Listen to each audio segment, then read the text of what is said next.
Ketika wanita yang paling dia cintai mendekatinya, ia bahkan tidak mampu mengeluarkan suara. Kebersamaan dan rasa cinta yang mereka bina sebelumnya adalah sesuatu yang sangat menyakitkan. Tak ada yang lebih menyakitkan di dunia ini daripada kehilangan orang yang paling dicintai. Dan yang lebih menyakitkan lagi adalah ketika orang yang dicintai itu sudah ada di depan mata, tapi kita tak berani mengakuinya karena rasa rendah diri.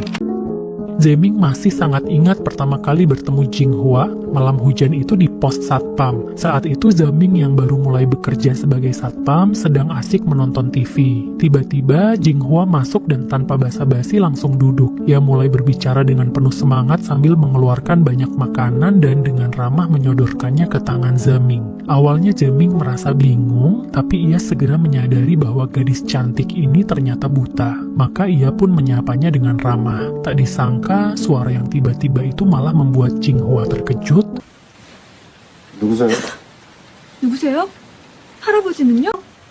Ternyata, sebelumnya Jinghua hampir setiap hari datang ke tempat itu sepulang kerja untuk menemani kakek satpam sebelumnya menonton TV sambil makan camilan. Itulah sebabnya ia bersikap begitu santai tadi. Setelah mengetahui kebenarannya, ia segera meminta maaf dan menarik kembali camilannya, lalu bersiap hendak pergi. Namun hujan turun dengan deras, membuatnya hanya bisa mondar-mandir di depan pintu. Melihat gadis penyandang disabilitas yang terjebak hujan, hati Zeming pun luluh. Ia segera keluar dan mempersilakan Jinghua menonton TV kembali, bahkan mengganti saluran ke sinetron favoritnya. Meski tak bisa melihat gambar, hanya dari suara para aktor saja, Jinghua sudah larut dalam cerita. Sementara itu, Zeming hanya bisa terpana memandangi ekspresi serius dan fokus di wajah Jinghua. Baru ketika guntur menggelegar di langit, ia pun tersadar dan malu-malu memalingkan wajahnya. Itulah pertama kalinya Zeming merasakan apa itu jatuh cinta. Namun, seperti biasa, momen-momen bahagia selalu terasa singkat.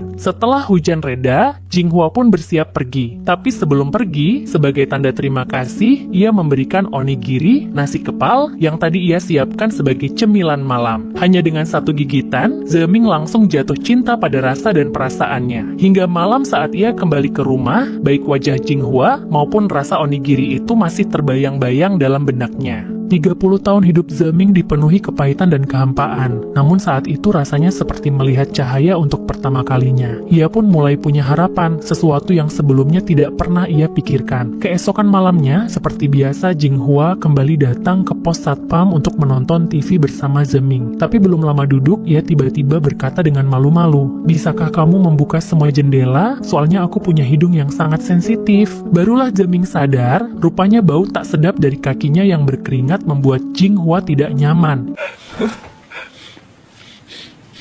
Ia pun buru-buru memakai kembali sepatu kotornya dengan wajah malu. Karena ini sudah pertemuan kedua mereka, Jinghua pun memperkenalkan dirinya secara resmi. Namun Zeming tidak menyebutkan namanya. Saat Jinghua mengulurkan tangan untuk berjabat, Zeming menyambutnya dengan hati-hati. Tapi saat ujung jari mereka bersentuhan, ia seperti tersengat listrik dan langsung menarik tangannya. Sejak benih cinta mulai tumbuh, Zeming pun mulai memperhatikan penampilan dan kebersihan dirinya. Ia mencuci kaki setiap hari, memakai sepatu bersih, bahkan menanam tanaman hijau di pos satpam. Ia juga selalu membuka jendela lebih awal untuk ventilasi sebelum Jinghua datang. Setelah semuanya siap, ia akan menutup mata, mencoba merasakan dunia seperti yang dirasakan orang buta, sambil menunggu suara tongkat Jinghua mendekat. Usaha Zeming tak sia-sia. Saat masuk, Jinghua langsung mencium perubahan aroma di dalam ruangan. Namun saat Zeming menyadari hal itu, ia malah semakin malu dan secara tak sengaja menabrak tubuh Jinghua. Untungnya, siaran TV sudah mulai. Jadi perhatian mereka pun beralih ke alur cerita, karena dalam episode itu tokoh utama pria dan wanita sedang menghadapi perpisahan. Jinghua pun ikut tersentuh dan tanpa sadar meneteskan air mata. Ia berkata, "Mungkin karena aku tak bisa melihat, aku lebih peka terhadap suara dan bisa lebih merasakan emosi." Meski Zeming tak bisa benar-benar merasakannya, ia tetap mendengarkan dengan penuh perhatian. Tiba-tiba, Jinghua bertanya, "Apakah aku tampak cantik?" Zeming langsung gugup. Secara objektif, Zeming bukanlah tipe pria tampan yang disukai banyak wanita. Wajahnya keras, maskulin, dengan garis wajah kasar. Tapi justru itu yang membuatnya memancarkan pesona maskulin yang kuat. Tak lama, Waktunya pun tiba bagi Jinghua untuk pulang. Malam itu ia merasa sangat bahagia. Namun kebahagiaan itu seketika sirna saat tiba-tiba terdengar suara petasan yang membuatnya terkejut hingga terjatuh, bahkan menjatuhkan kaleng bir di dekatnya. Melihat itu, Zeming segera berlari ke arahnya. Ketika ia melihat pergelangan kaki Jinghua terluka akibat pecahan kaleng, ia pun sigap membantu membersihkannya dan memberi pertolongan pertama. Tak hanya itu, karena kakinya terluka, pergerakan Jinghua pun jadi semakin terbatas. Maka Zeming memutuskan untuk mengantarnya pulang. Saat keduanya naik kendaraan dan tiba di dekat rumah Jinghua, Zeming merasa tak tega melihat Jinghua harus berjalan kaki. Ia pun dengan inisiatif menawarkan diri untuk menggendongnya naik ke lantai atas. Jinghua tidak menolak, hanya tersenyum nakal dan berkata, "Jangan menyesal nanti ya." Begitulah Jinghua perlahan meraba dan naik ke punggung Zeming. Di bawah cahaya lampu yang hangat, tampak seorang gadis pemalu yang dipenuhi rasa bahagia. Di punggung seorang pria dewasa yang tenang dan bisa diandalkan. Jika dilihat dari sudut pandang orang ketiga, mereka tampak seperti sepasang kekasih yang sedang dimabuk cinta. Awalnya Zeming tidak mengerti mengapa Jinghua menyuruhnya untuk tidak menyesal. Sampai akhirnya ia melihat tangga yang sangat panjang dan tinggi itu. Barulah ia menyadari dan kakinya pun langsung lemas. Namun sebagai pria, ia tentu tak mungkin mengatakan bahwa dirinya tak sanggup. Maka meski napasnya sudah ngos-ngosan, Zeming tetap menggigit gigi dan memanggul Jinghua selangkah demi selangkah menaiki tangga. Belum sempat ia mengambil napas, Jinghua kembali memintanya membantu memperbaiki saluran air yang mampet. Dan ternyata penyumbatnya adalah celana dalam bergambar Mickey Mouse yang selama ini ia cari-cari. Seketika suasana menjadi canggung. Untungnya Jinghua cukup cepat berpikir dan melontarkan sebuah lelucon untuk mencairkan suasana. Sebagai tanda terima kasih, ia pun mengajak Zeming pergi menonton konser musik bersama akhir pekan nanti. Meski mulutnya bilang ogah-ogahan, tapi sepanjang perjalanan pulang, senyum di wajah Zeming tak kunjung menghilang. Jinghua sendiri juga sangat antusias menyambut kencan itu. Pada hari yang dijanjikan, ia menata rambut baru,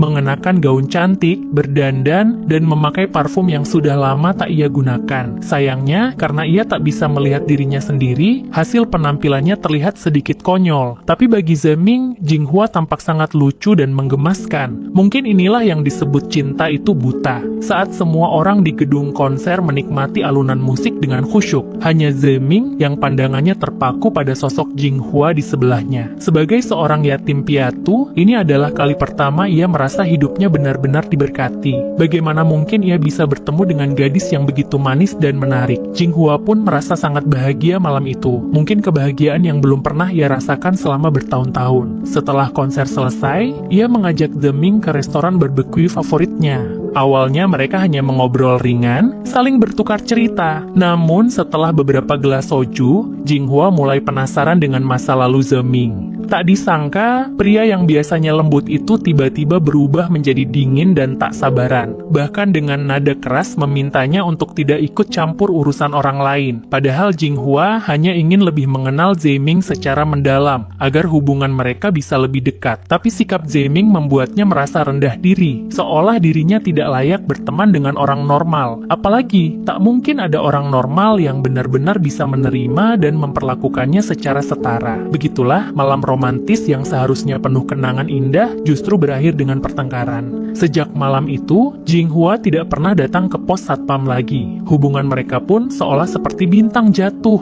menyala sekejap, lalu padam dalam diam. Zeming sendiri sebenarnya langsung sadar bahwa ia telah bersikap salah. Tapi sebagai pria yang kaku dalam urusan perasaan, ia tak tahu bagaimana harus memperbaiki semuanya. Akhirnya ia memilih untuk meminta saran dari sahabat lamanya. Namun alih-alih mendapat dukungan, ia justru dimarahi habis-habisan karena sudah menghilang selama 4 tahun tanpa kabar. Zeming pun menjawab dengan jujur. Selama 4 tahun 3 bulan, ia berada di dalam penjara.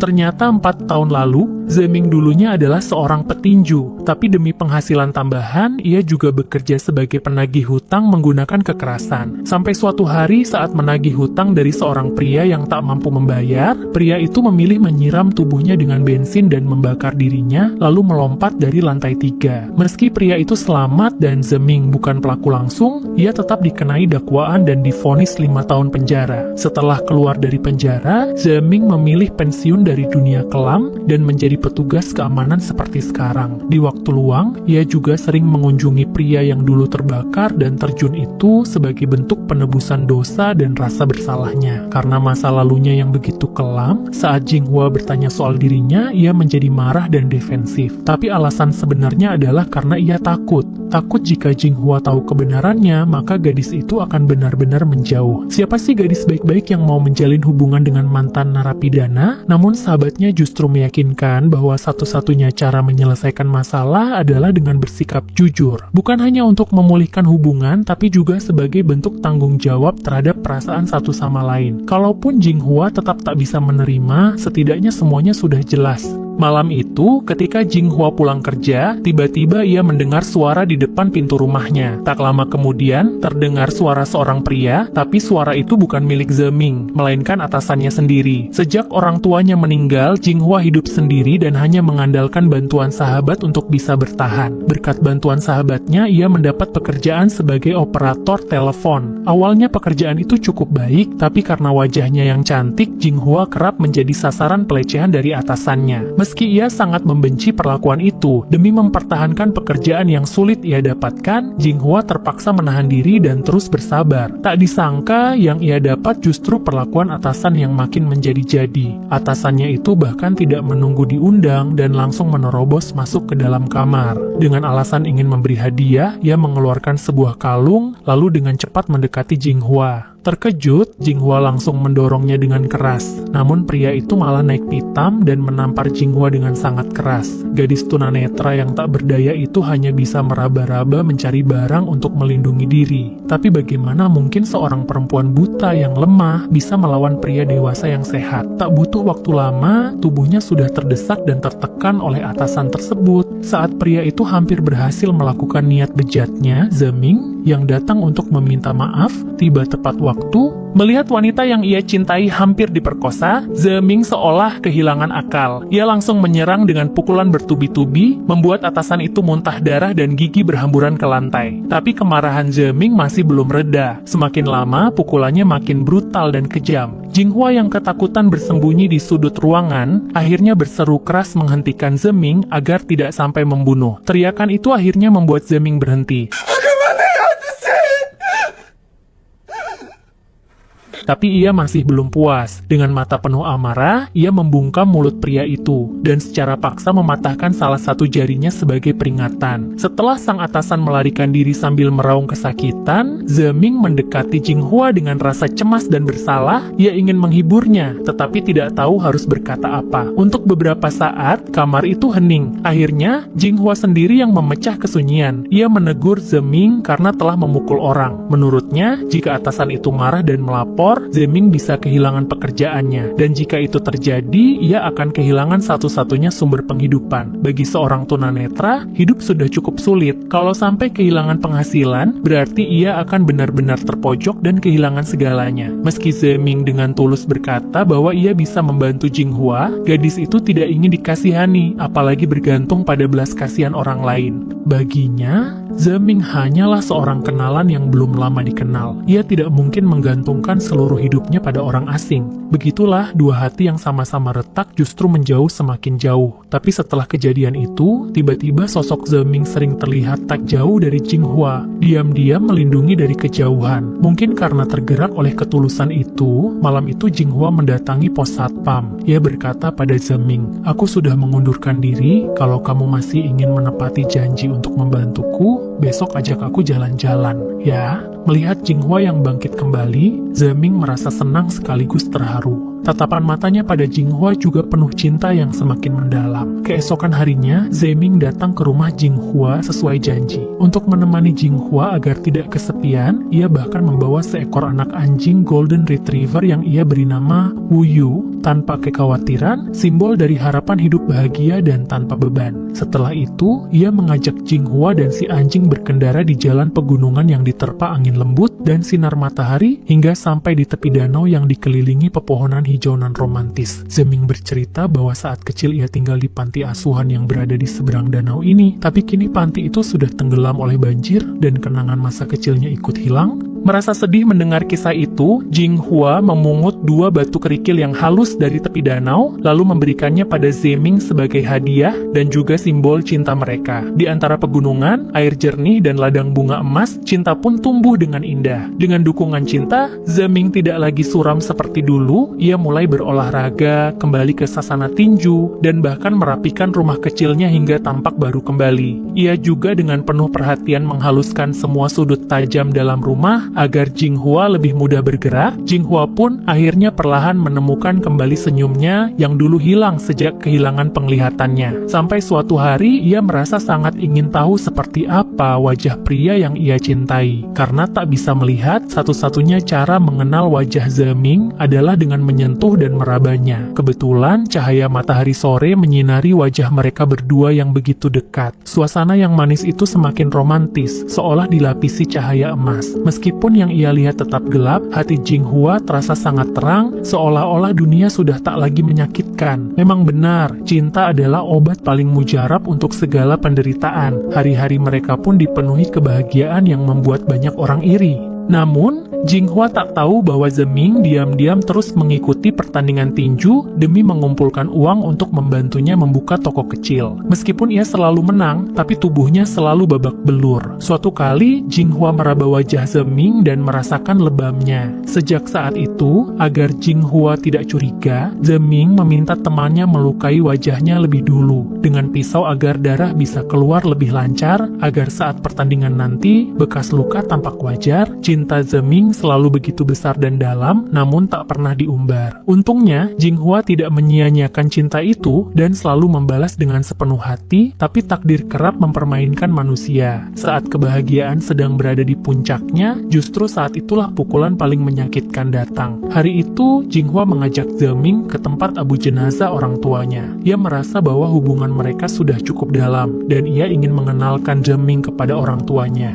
Namun ketika Jinghua dengan tenang menceritakan penyebab kematian orang tuanya, Zeming tiba-tiba jatuh ke dalam jurang rasa bersalah dan penyesalan yang dalam. Ternyata, lebih dari 4 tahun lalu, saat Jinghua hampir lulus kuliah, ia mengajak kedua orang tuanya jalan-jalan keluar kota. Namun saat pulang, di malam hari, sebuah insiden terjadi, seseorang melompat dari lantai atas gedung. Karena terlalu terkejut dan fokus pada kejadian itu, Jinghua tidak melihat bahwa dari arah lain ada truk besar yang datang, dan akhirnya kecelakaan pun terjadi. Orang tuanya meninggal dalam kecelakaan itu, dan penglihatannya juga hilang akibat cedera yang dideritanya dalam kejadian tersebut. Selama ini Jinghua selalu merasa bersalah karena kelalaiannya lah tragedi itu terjadi, namun sejak bertemu Zeming, perasaan bersalah itu perlahan terobati. Ia merasa bahwa orang tuanya tidak menyalahkan dirinya, sebaliknya mereka justru selalu melindunginya. Kalau tidak, bagaimana mungkin mereka bisa mengirim pria sebaik Zeming ke dalam hidupnya yang hancur? Namun, yang tidak ia ketahui adalah bahwa pria yang melompat dari lantai atas malam itu sebenarnya adalah target penagihan utang Zeming. Saat kecelakaan itu terjadi, Zeming pun berada di atas gedung dan melihatnya dengan mata kepala sendiri.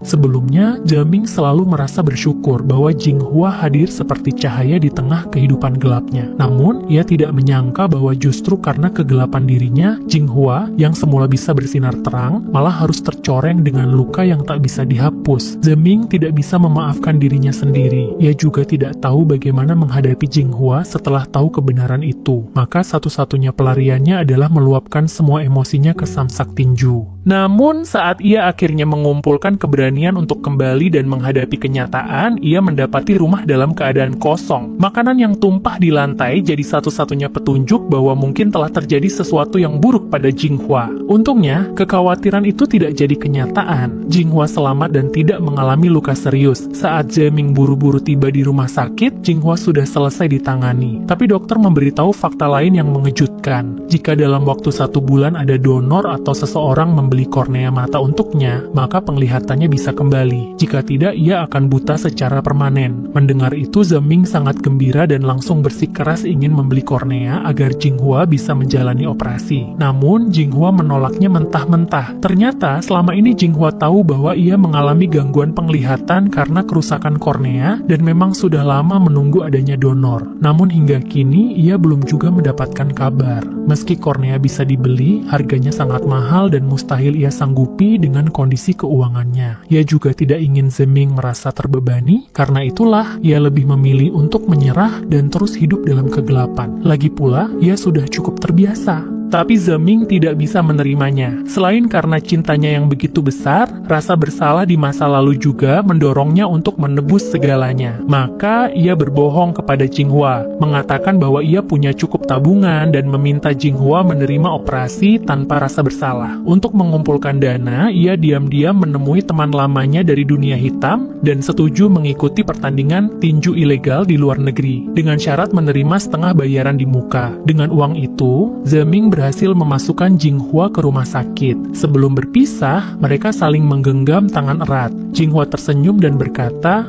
"Kalau aku berhasil keluar, orang pertama yang ingin kulihat adalah kamu. Jadi kamu harus tetap di sini, jangan pergi kemana-mana. Setelah itu kita pulang bersama-sama menjemput hari esok kita." Namun di mata Zeming, selain ada kebahagiaan, juga tampak kekhawatiran dan kesedihan. Sebab ia tak yakin bisa kembali dari pertandingan tinju mematikan itu. Mungkin perpisahan ini adalah yang terakhir.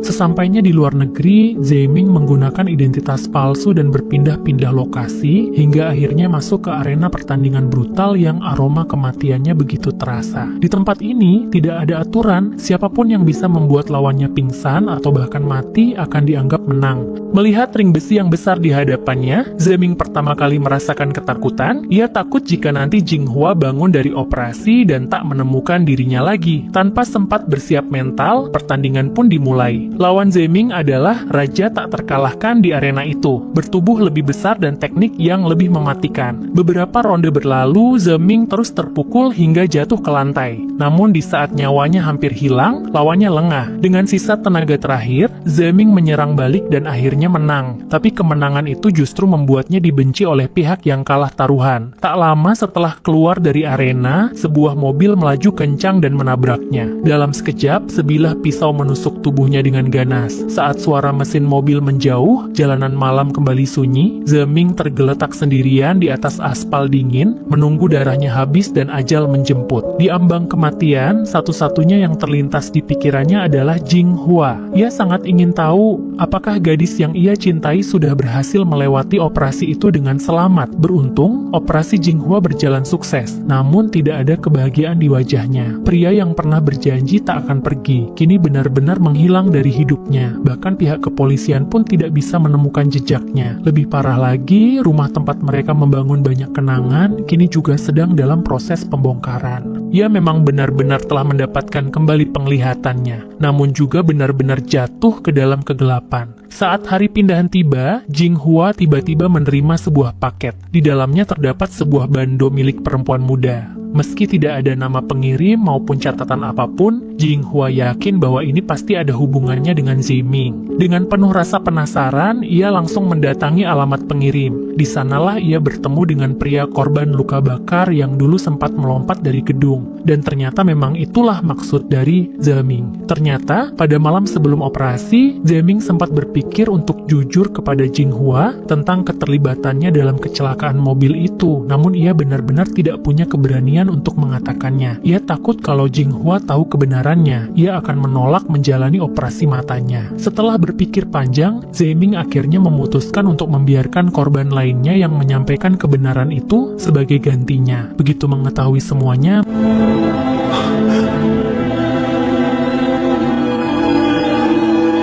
namun hatinya dipenuhi konflik dan kebingungan. Di satu sisi, pria yang secara tak langsung menyebabkan kehancuran keluarganya, di sisi lain, pria yang menyelamatkan hidupnya dan membuatnya melihat dunia kembali. Apakah ia harus memilih membenci atau memilih mencintai? Haruskah ia terus memendam dendam atau memilih untuk memaafkan? Jinghua benar-benar tidak tahu harus berbuat apa. Tanpa sadar, ia kembali ke danau tempat mereka berdua pernah mengukir janji cinta. Tangannya terus memutar-mutar batu kerikil kecil, batu kenangan cinta mereka. Tiba-tiba, seolah mendapat pencerahan, ia menggenggam batu itu erat. Pada akhirnya, cinta menang dalam pergulatan batin ini. Setelah pulih sepenuhnya, Jinghua mulai belajar kerajinan patung tanah liat karena ia ingin membuat sosok Zeming berdasarkan ingatannya. Namun, sekeras apapun ia mencoba, yang ia hasilkan hanyalah sosok samar, dingin, dan tidak bernyawa. Waktu pun berlalu, tak terasa sudah 2 tahun berlalu. Sesuai rencana mereka dulu, Jinghua kini membuka sebuah toko kerajinan tanah. Meski tidak besar, namun cukup terkenal. Dalam masa itu, banyak pria yang mencoba mendekatinya karena kecantikan dan kehangatannya. Namun setiap kali ada yang mendekat, Jinghua selalu menolak. Bahkan ia mengenakan cincin berlian seperti orang yang telah menikah karena hatinya telah penuh oleh Zeming. Meskipun Zeming tak kunjung kembali, Jinghua tetap yakin bahwa mereka akan dipertemukan kembali suatu hari nanti. Karena pernah hidup sebagai penyandang disabilitas, Jinghua sangat memahami sulitnya kehidupan mereka. Maka di waktu luangnya, ia rutin menjadi relawan di panti rehabilitasi. Suatu hari saat ia sedang mengunjungi seorang lansia yang dikenalnya, seorang pria di tempat tidur sebelah tiba-tiba menoleh diam-diam memandangnya. Ternyata pria itu adalah Zeming yang telah menghilang selama 2 tahun. Ternyata waktu itu Zeming memang selamat, tapi karena luka yang sangat parah, ia harus dirawat di rumah sakit besar selama 2 tahun. Baru beberapa hari yang lalu, ia dipindahkan ke panti rehabilitasi itu. Namun kini, melihat wanita yang begitu ia cintai berada di hadapannya, Zeming hanya bisa menahan air mata sambil perlahan memalingkan wajah. Ia merasa dirinya yang kini penuh luka dan cacat. Tak lagi pantas untuk wanita secantik dan sebaik Jinghua. Namun cinta yang dalam tak akan begitu saja menghilang. Setelah selesai membantu merawat lansia, Jinghua berjalan mendekat dan dengan senyuman mulai membantunya melakukan terapi fisik. Di dunia ini, tak ada yang lebih menyakitkan daripada saat orang yang paling kau cintai berada begitu dekat tapi tak bisa kau peluk. Zeming bahkan tak berani mengeluarkan sepatah kata pun, takut suaranya akan membuat Jinghua mengenalinya. Ia hanya bisa memegang erat batu cinta mereka, batu yang selama ini ia simpan di tangannya, sembari menahan gejolak rasa sakit dan cinta dalam hatinya. Namun, meski ia berusaha sekuat tenaga menyembunyikan perasaannya, tangan Jinghua tetap berhenti sejenak, sebab sentuhan di punggung pria itu terasa sangat familiar. 2 tahun lalu, ia sudah berkali-kali menyentuhnya. Tapi saat melihat nama asing di kepala ranjang, dan wajah penuh bekas luka itu, harapannya kembali pupus. Akhirnya ia pun pergi tanpa menyadari siapa sebenarnya pria itu. Setelah Jinghua pergi, barulah tangan Zeming yang sejak tadi mengepal erat perlahan melemah. Tenggorokannya yang menahan isak tangis akhirnya mulai terguncang, menyisakan suara lirih yang menyayat hati.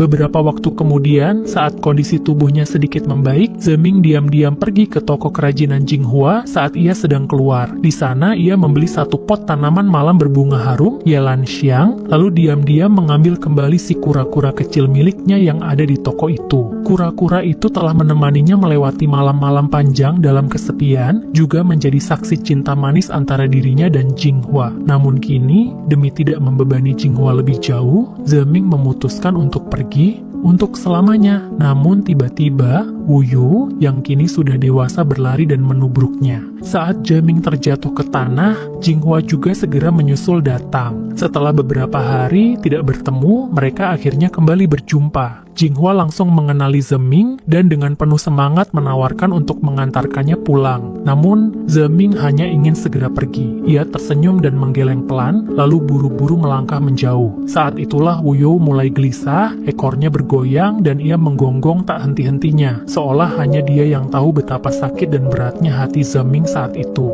Ketika Jinghua kembali ke toko, ia langsung menyadari bahwa kura-kura kecilnya telah menghilang. Ia pun segera bertanya kepada pegawai toko, namun pegawai itu juga tidak tahu menahu. Tiba-tiba Wu Yu kembali menggonggong tak henti. Dalam sekejap, Jinghua seperti mendapat firasat kuat.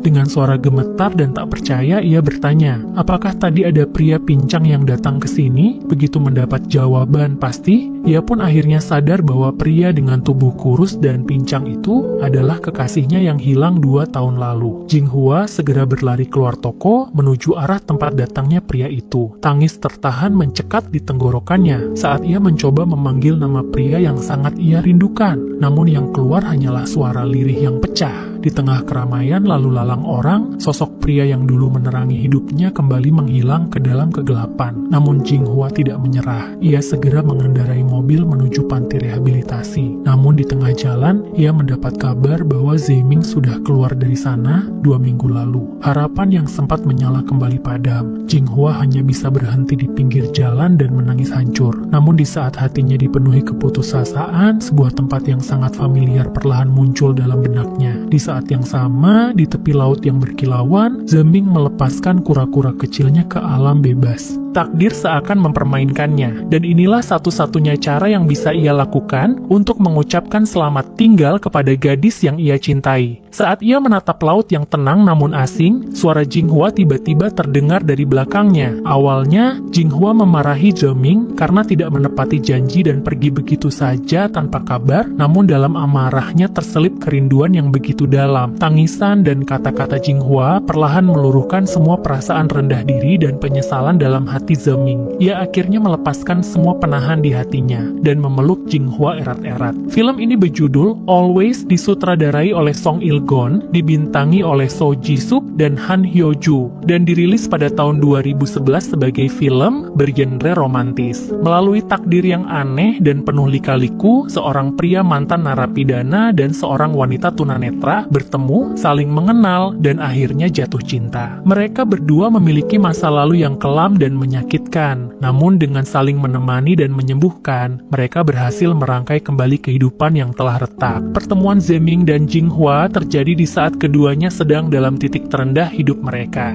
Cinta mereka tidak dibangun di atas harta atau status, namun berakar pada getaran jiwa dan empati mendalam. Cinta seperti ini membuat kita merenung. Di dunia yang dipenuhi label dan standar material, mungkin cinta sejati justru tersembunyi di balik luka-luka terdalam, di antara dua hati yang saling memahami dan menerima. Zeming rela bertaruh nyawa di ring tinju demi membantu operasi mata Jinghua, sementara Jinghua setelah sembuh tetap mencari Zeming tanpa menyerah. Ini adalah bukti bahwa cinta sejati mampu melampaui segala keterbatasan dan penderitaan. Karena dalam cinta, setiap orang adalah makhluk yang unik, punya luka, sudut tajam, dan masa lalu masing-masing. Pengertian dan penerimaanlah yang membuat cinta bisa bertahan lama. Tentu saja, seperti hidup, cinta juga tak selalu mulus, namun justru itulah yang membuatnya begitu berharga. Itulah cerita kita hari ini. Jangan lupa untuk menekan tombol subscribe, like, komentar. Terima kasih, dan sampai jumpa pada kisah-kisah menarik lainnya.